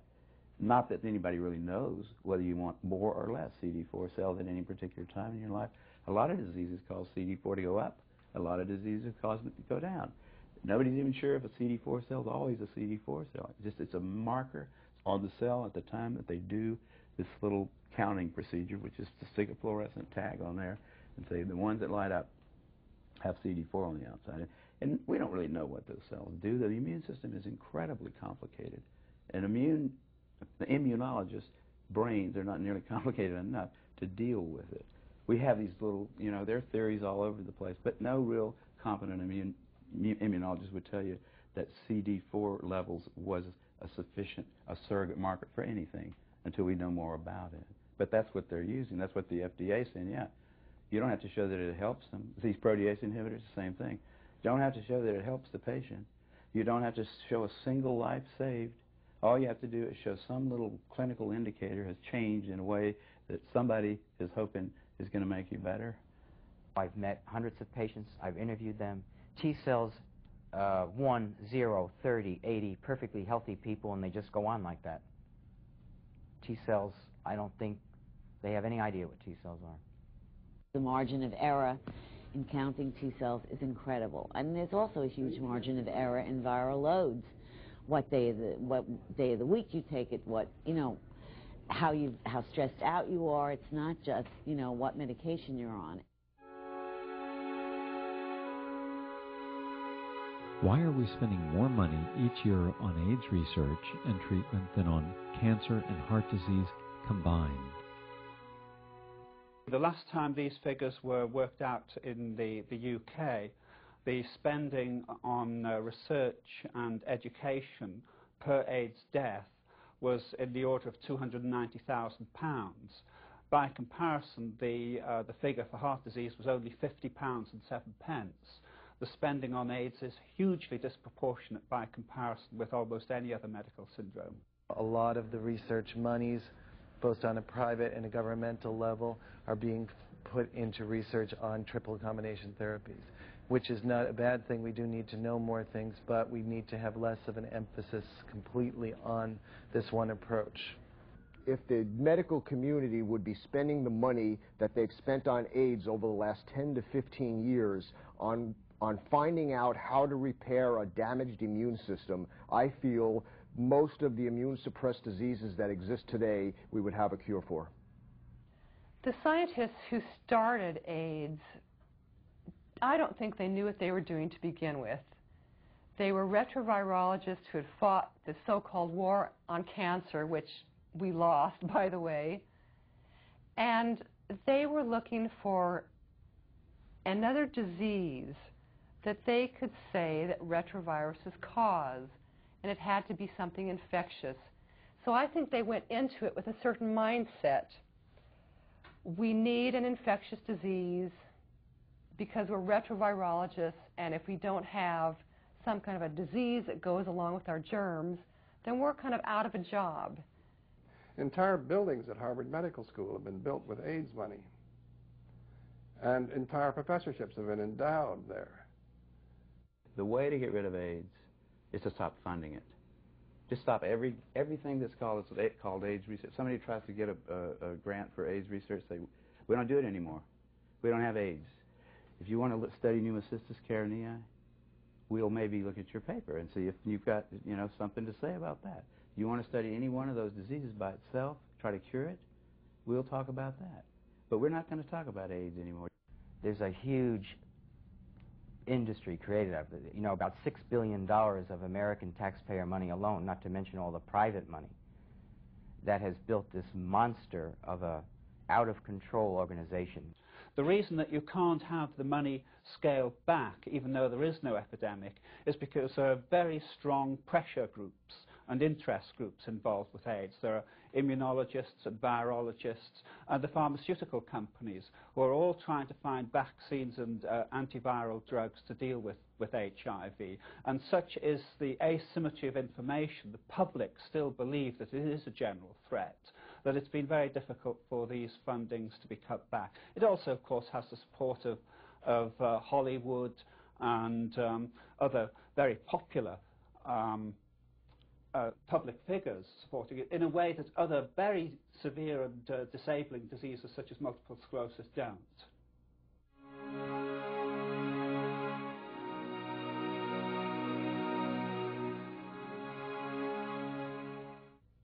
this is just the culmination of a long series of mistakes, starting in this century with pellagra in the United States, which is a vitamin deficiency, which, despite all the evidence to the contrary, they ascribe to a pathogen. And it is much more serious than AIDS or many of the other diseases that are currently causing problems in the world. People were locked up by the thousands, and all completely in vain. The definition of AIDS is so complicated that nobody can understand it. You know, and it's like, it's the same kind of thing that was, it's like it becomes, when beliefs get tangled up with facts, matters of fact, become matters of religious kind of significance, where if somebody gets mad at you for asking him a question in a scientific meeting, or says, we're never going to have Kerry Mullis at the European Union of whatever kind of scientists, or they put it in Nature, because he came in there and had the audacity to tell people that it might not be that bad to have sex, that AIDS might not be something you get from sex, that I don't see any evidence for it, is all I said. I don't see any evidence for it. Why? You can't tell young people that. We'll never have you in Europe again. I mean, there was actually that sort of kind of thing. See, that's a religious thing. Initially, when AIDS first hit the gay community, gays seized on the HIV model as a way of saying, well, we don't have to worry, it wasn't anything we did, it wasn't our lifestyle, it was a virus, it was totally impersonal. It was just something that happened, and we happened to be caught up in it first. In the last few years, something very interesting has happened, that you've had people in the gay community starting to blame other people in the gay community for saying, you had the wrong kind of sex, you didn't wear condoms, you didn't do this, you didn't do that, you got HIV and it's your fault. So the same people who in 1990 were saying Peter Duesberg is a homophobe because he says people who use drugs got AIDS, he's blaming the victims for their illness, and now the same people who used to say that are themselves blaming the victims for their illnesses. They're saying it's because you had the wrong kind of sex, because you weren't cautious enough, you didn't wear a condom every time. So it's amazing to see those guilt feelings simply transferred from one explanation to another. AIDS has actually been used as a very convenient weapon by the government for repressive legislation of all kinds. In the States, there has been legislation to introduce mandatory testing of prostitute women for AIDS, and which is accompanied by very heavy prison sentences. And our sister organization, US Prostitutes Collective, spearheaded opposition to that legislation and had a good effect in preventing it being used in a much more widespread way, in a way that the government there was actually intending. And here, AIDS has been used for immigration controls, to actually hound women off the streets in many areas, and in other ways that has been very damaging. From the very beginning, black people were targeted along with lesbian and gay communities, prostitute women, immigrant people generally. Those communities were targeted as high risk or as the cause of the spread of the disease, which is now, it's even in question what AIDS is and what the relationship between HIV and AIDS is. And so from the very beginning, that black people were targeted. Africa is always described as the place where, because 50% of the HIV cases are in women, that heterosexual spread is to blame. Africa is a country where they say everyone has so much sex all the time, that they're spreading this virus terribly, and that the lorry drivers are spreading it up and down the big highways. It's all wrong. And it is not only wrong, it is a crime to do this to that continent and to those people. If you want to look at it as in a big picture, AIDS is a Hegelian, it's the pendulum swinging back to the right. It's saying less permissiveness. People that don't pay attention to their grandmother's code of ethics are going to suffer for it. All right, and you can figure out all the little mechanisms of how that happened. But you can also just look at it in the big picture and say, yeah, that was going to happen. Everybody's on the bandwagon now. There's been so much so-called AIDS education, which to me is just propaganda, that I think just about everybody that knows about AIDS is terrified, and they're so uneducated about the realities of AIDS. What passes for AIDS education now is just nonsense about condoms or clean needles or don't have sex with anybody. The only way you can be free from AIDS is by being a monk in a monastery. I guess that's what AIDS education amounts to. I was definitely a poster child, being both positive, someone who managed to remain healthy for several years with HIV disease, and because of those qualifications, I was used a lot by the AIDS industry to give lectures, community education services and stuff. Since I have become an AIDS dissident, I am absolutely not allowed to discuss these kind of things. In fact, with my former employees, it was not, it was frowned upon if I wanted to do community education. I'm considered dangerous, reckless, irresponsible, and deadly, and have been called that by major AIDS organizations in Massachusetts. I've had experiences where I've talked to people who believe in the HIV/AIDS model, gay people, and it reminds me of the conversations I have with fundamentalist Christians who believe that homosexuality is a moral evil and that we're all sinners doomed to hell. It's the same kind of closed-mindedness, the same kind of ardent belief in authority, the same kind of shock that anybody could dare question this. They take it as this kind of self-appointed, self-revealed truth that no one can raise a question to. The scientists are, like you say, they are considered the final arbiters of what's good for the planet or what's bad for the planet.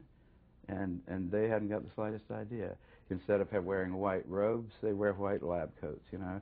Instead of bringing you the word of God, they bring you the word of the EPA or whatever. And they don't have to understand what it is that they're making you do, in fact. And people, you know, I think they fall naturally into it because there is a need in humanity for something like a religion, something that makes you feel a part of some larger kind of group, something that you think, in spite of your wormy little life, makes you a part of something good, something big. The AIDS foundations, the AIDS groups have become, in my estimation, totally self-serving. They are existing on their own. There's a lot of mostly pharmaceutical money and government money that's channeled. It's easy to concentrate on money figures, but the more pertinent statistic is the number of staff involved in this. There's no other medical disease where there are so many more staff than there are patients. 15 years ago, organizations were started out of hard work and a lot of dedication by a handful of people who were interested in helping people who were dying of AIDS. Once the government funding became so overwhelmingly available to organizations, the charity and the humanity of these organizations went right down the tubes, and what it all became about is profit, making money, supplying salaries to people. We have many organizations in the gay community right now here in San Diego that are paying $30,000 to $40,000 salaries to 2 or 3 people to do jobs that somebody who dropped out of high school could do. The gay communities, the gay organizations are quite happy to accept these funds and go down the lines that they're expected to go down. But they haven't had any major successes. Of course not. Well, at what point, gay or not, do you start to realize that if you're not getting results, shouldn't you change direction? 5 years ago, 10 years ago, all this should have been done. I absolutely agree. They should long ago have started looking at all the various other options. But it is probably the financing which is blinkering people, because the financing is only going in certain directions. But people, and it comes back, I'm afraid, to the journalists, should be pointing out that this is the case. But I'm afraid the journalists just are not doing the job that should be done. One of the things to remember about the AIDS epidemic is that it has created a new government bureaucracy, and it has created one of the largest money government bureaucracies.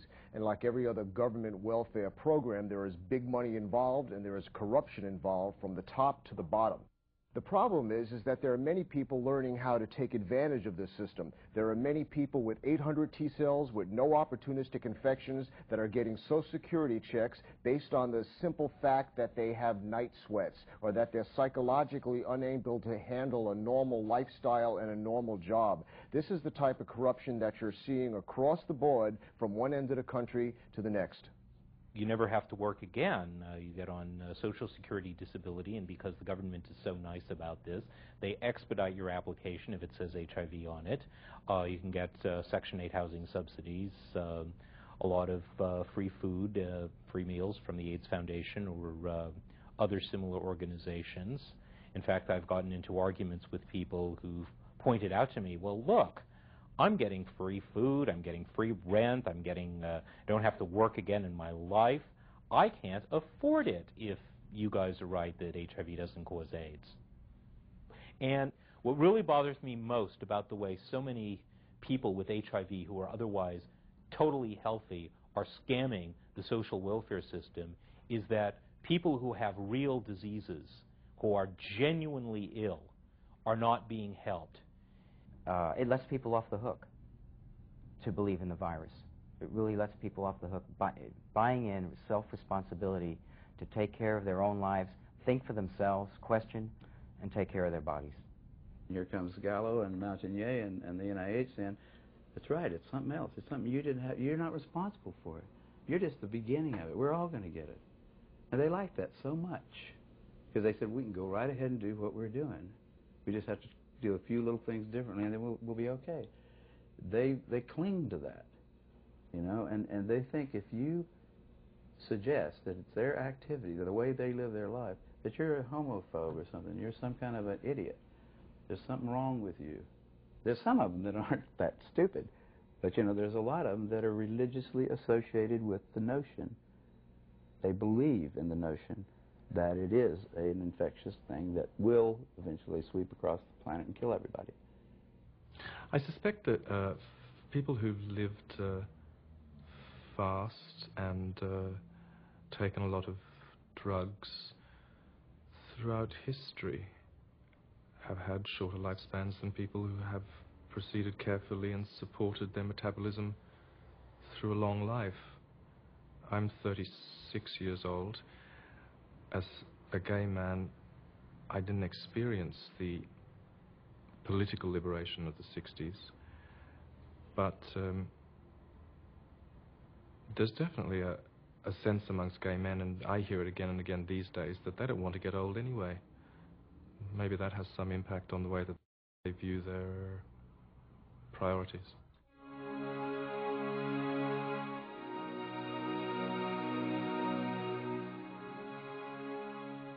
I feel that science and the world of medicine really owe a duty to themselves and to the public to see what went wrong in this HIV story and to come to grips with some of these issues about personal agendas and how they can influence the way we see the world.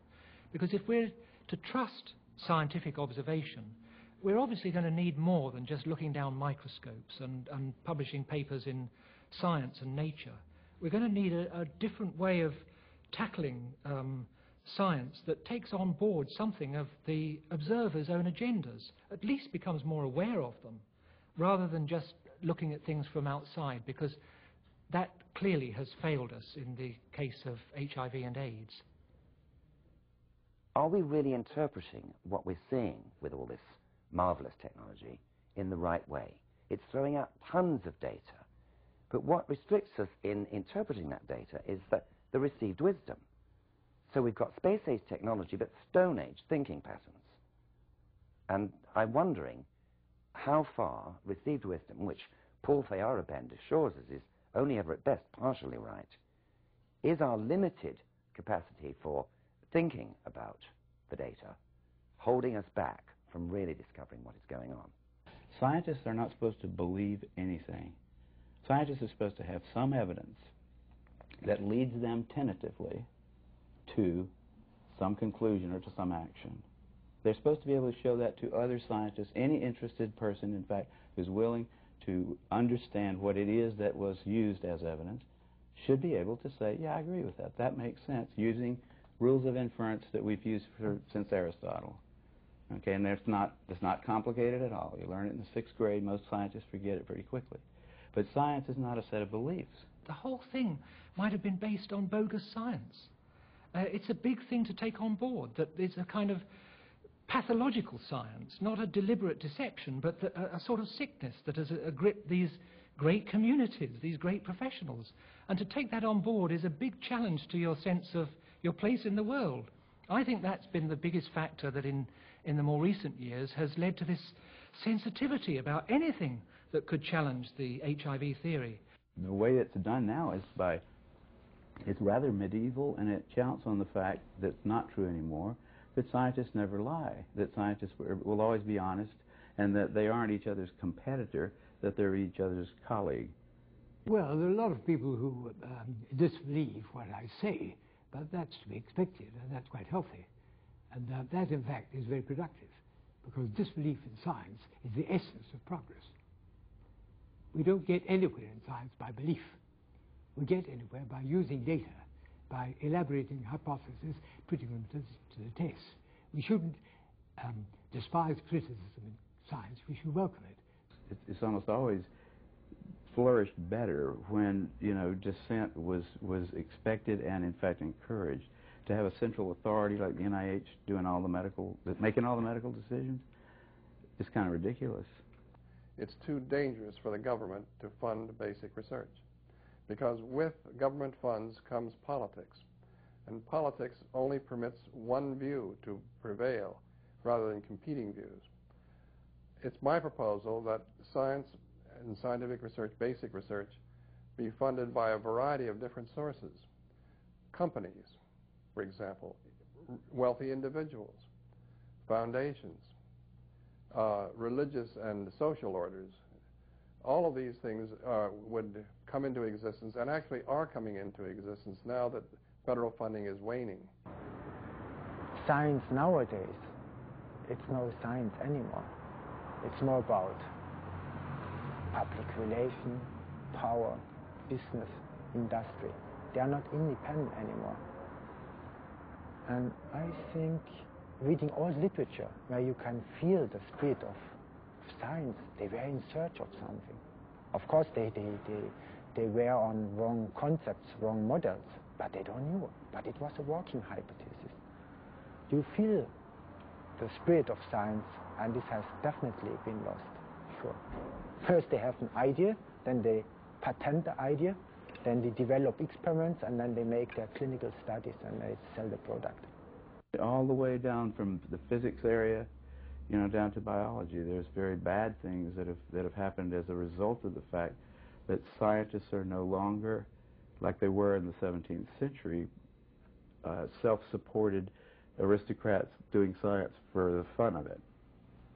There are now people like there are middle-class people who are doing it for money, and they're not being paid for the methods they employ or the quality of the science they're doing. They're being paid basically by people who don't understand that and who pay them for the results they get. Certain results will get you a grant. Other results will not. People have to ask questions. The questions I'm asking and the questions other people in England are asking, or what were called dissidents, because we asked the simple questions. Does HIV exist? Does having a HIV antibody mean you have HIV? Does HIV kill T cells? Is AIDS really one disease? Are people dying of the same diseases? Are the incubation periods different in every country? Is the definition of AIDS different in every country? Is the definition of a so-called HIV antibody positive result is different in every country? It changes from laboratory to laboratory. The whole thing is just a complete mess. And there's the thing that I learned like back in 1968 when I first published a paper by myself in Nature in a field that I had no expertise in at all. There are no old wise men up there at the top of science, which I really did until 68. I would have thought, you know, if you try to publish a dumb paper in a journal like Nature, it won't get published.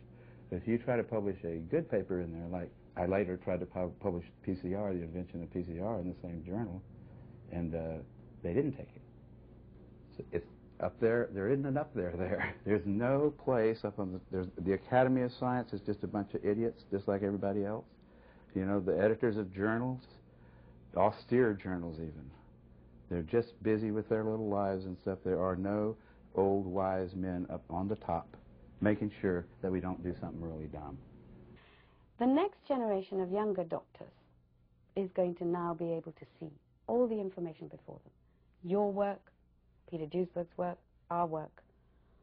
Then things will begin to change. Between now and then, the nearest we're going to get is the specialist saying, well, you know, we've realized that HIV is probably not entirely to blame, but, you know, the test was always a useful marker. They'll backtrack a little bit, but they'll never give HIV up. I don't believe that red ribbons are enough, and I don't think anybody does. AIDS isn't a fashion statement. I've lost too many people. I've lost everybody I know. I realize the information that I've given you is controversial. It is shocking because it's a direct affront. It's a direct challenge to everything we have been led to believe was true and right about the war on AIDS. It is not meant to bring doubt into the minds of those who have suffered from what we're calling AIDS or have lost people to the cause of AIDS. Rather, is to let us know that there is a legitimate concern in the minds of those people who are also trying to deal with this condition, that we have been misled. We have put our energies and resources and emotions in the wrong direction, that we need a true reevaluation, a fair and a balanced evaluation, something that has hitherto not existed. I thank you very much for watching this. I'm Gary Null.